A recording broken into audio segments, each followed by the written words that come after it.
So people, hello. I hope we have a quiet evening today because this is one of the best wishes in our days.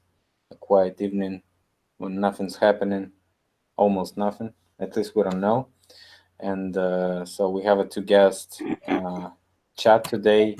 A famous lady Mud, who Hello. she stays anonymous, and I think she's right about it because times get tight today. So it's like nowadays. And we have a new guest. Would you like to present yourself? Because Yeah, you can call me. My name is Zakleo. I have the channel Zakleo Se Bumbar. yeah, where are you from? So I'm from Sweden.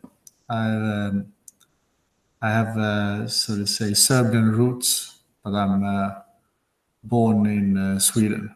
Yeah, so Ah, so you're originally born in Sweden, but some of your parents probably from Serbia, right?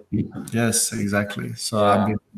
I've been living down there as well for some years. We've been moving back and forwards, but now I live in Sweden.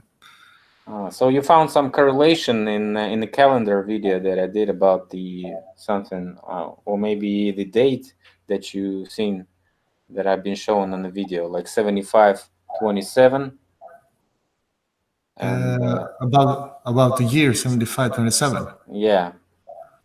Yeah, I've been looking into one of the topics I've been covering of my channel is about calendars, like the Gregorian calendars. And I actually found out recently there is a Serbian calendar that's, yeah, it's been kind of shuffled under the rug. And if I remember, it's 7,500 something year. Yeah, you're right.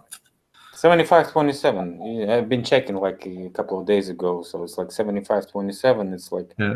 pretty mirror symmetrical date right now. And does your year usually starts on September or on March? So the Serbian calendar is a calendar is aligned to the moon.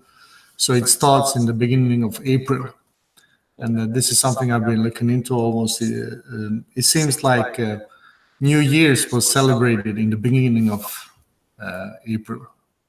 And Actually, there are two connections that have been researched. It's like one says that you're supposed to start on spring equinox, and the other say you're supposed to start on autumn equinox. So it's like, or maybe I'm not right in the terminology. So it's like 22nd, 23rd of March or September, and so probably the beginning of April is closer to the spring equinox. So probably you're right about it because some of the Slavic tribes were actually celebrating it in the Krasnogor, or when the sun goes bigger. So it's like literally the name of growing sun. And that was the beginning of a year. And the year itself, Yar, is the real of the sun. So it's like, okay, that's interesting. Because what I read of the Serbian calendar, it said that it starts when it is a new, how to say, the first new moon in April. That's when the new year starts.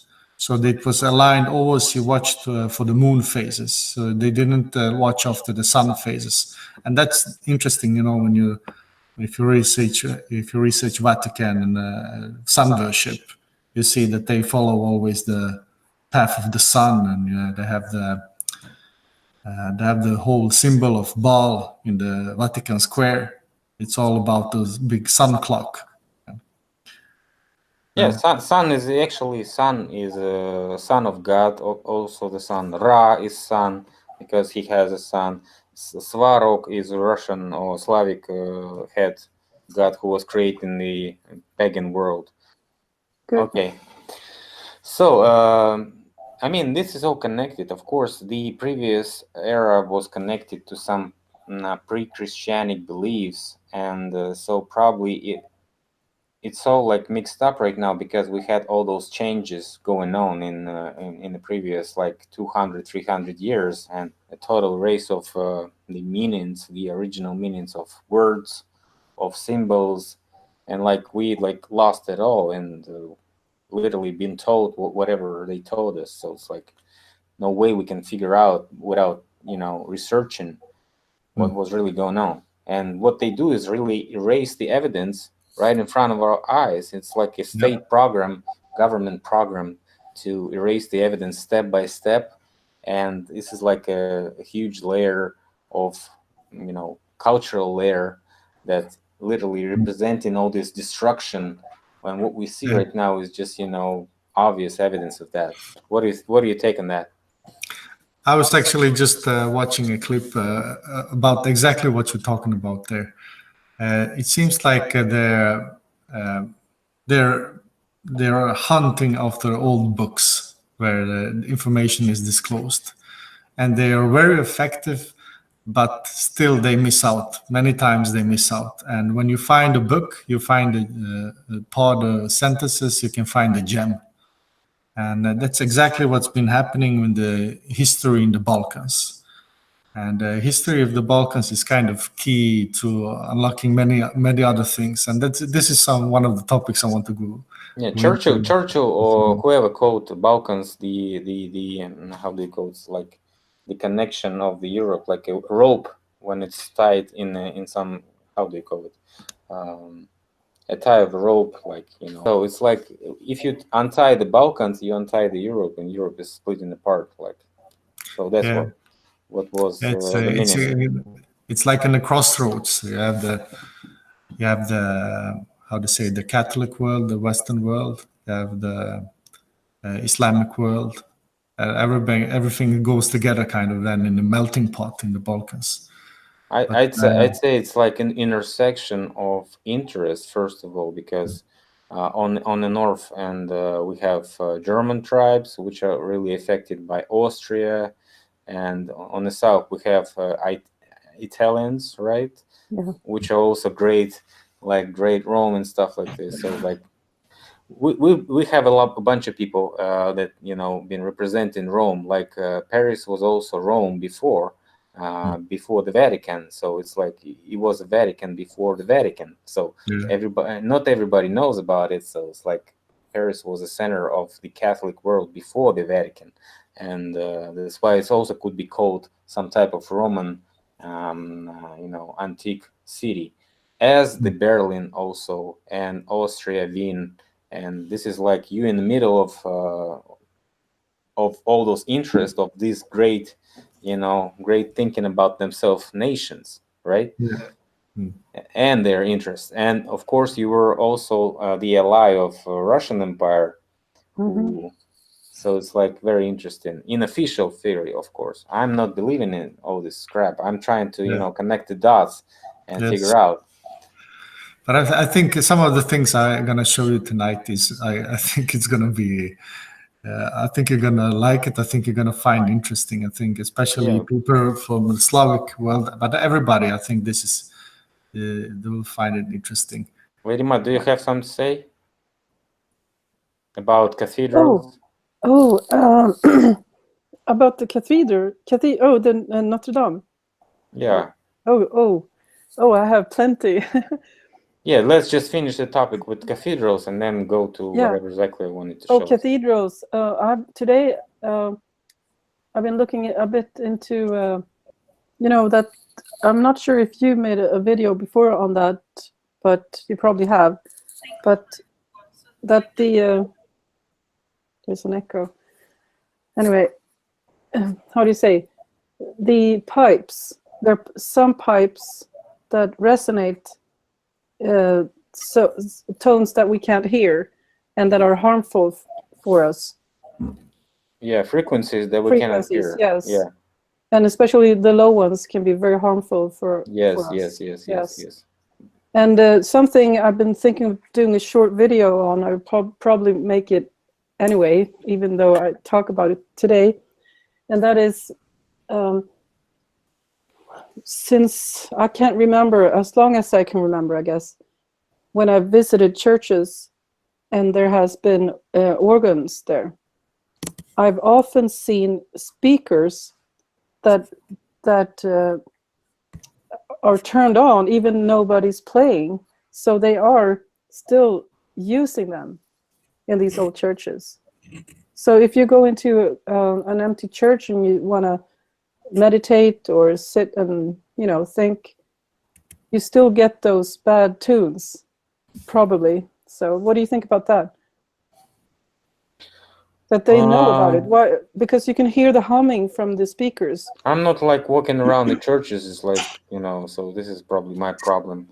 I cannot like comment anything about it. But when I go to a cemetery or something like this, I have type of feelings you just described. Like, I feel all this death on myself. Like, I don't know, maybe I'm so passionate. I don't know, but I can feel some effect, and I even have like a little headaches after I, walk out. So it's like not very good feelings at all. Always. And some of the churches are, graves of different people, right? And below those churches, you can often find a bunch of skulls and bones, and even some of those bones are like put there for some reason, and people kiss those bones and stuff like this. So it's like a never-ending story. We can talk about it forever, because some of them church people believe in this, and so they like not very good feeling when you trying to discuss what this really is, what that could be, and stuff like this. I feel this effect of this death in the churches. I don't know how to express it. Yes. And this is why I don't want to like go there. So I'm like not going anymore in those churches. Like I don't feel good after it. So this is probably my problem. I would like to go there if there will be nobody, like if it's abandoned church or something. So it's like I'm okay. So it's like when it's abandoned and nobody is there, and when it's like no windows, no doors, I feel okay. So maybe when you don't have those bones inside, and they are not using it for some some dark actions that they might be doing there, who knows, right? Yes. Or maybe even sucking out the energy of who is coming in, who knows. Because I don't feel also good when I walk around the red square and be staying close to this line of funeral line near the wall, and also the mausoleum with this look of ziggurat in Babylon. So it's like looks just exactly like ziggurat in Babylon, and it looks like exactly the scheme that was alchemist wrote, that's supposed to be a head of a person, a red-headed person, and the head and the hand of a person. So this mummy has a hand and a head that is kept alive. So it's kept alive, and the rest of the body is just missing. So this is the Nephilim, or not the Nephilim, but how do we call it? Something like Nephilim, similar to Nephilim, but it's in the mummy with the red head. It was used in Babylonian magic and all those stuff, and they copied it exactly the same way. They built this mausoleum 3 times. First time they built it from the wood. Second time they built it from something else, and the last one that we see right now is just the same construction. Each and every time they could have been changing the design, but they didn't. Yeah.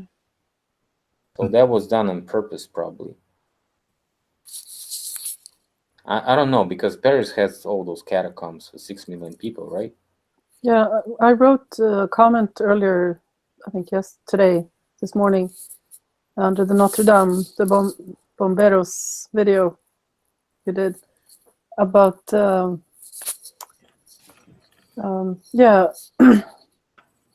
sorry, I lost track. Anyway, it was about when I lived in Paris, and how scary it was the cathedral, the Notre Dame was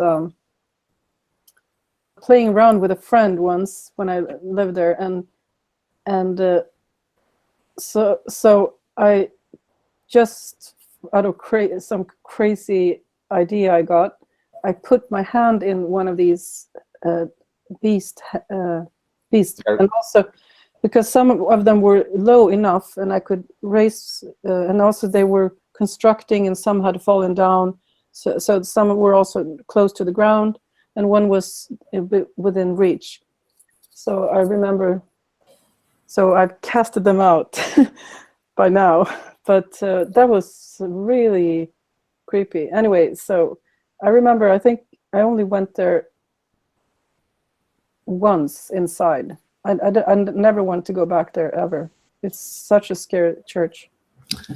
Well, I just searched earlier today when it comes to cathedrals, and when I searched for it, it was like the Notre Dame was the second, like, most important cathedral in the Catholic world. So that's interesting when you said before that the Vatican was in Paris before. I found that interesting. You never knew that? No, I didn't. I didn't. Yeah, Vatican was probably established in the 16th century, because we don't have it on the Rome maps before, and Rome was a star fort, not very big one, in fact. So it wasn't like a very big city. So there were no Vatican on the maps, so at least for several centuries. And as we know, Pope sit in Paris at that time. Yeah, that's interesting. Okay. Oh.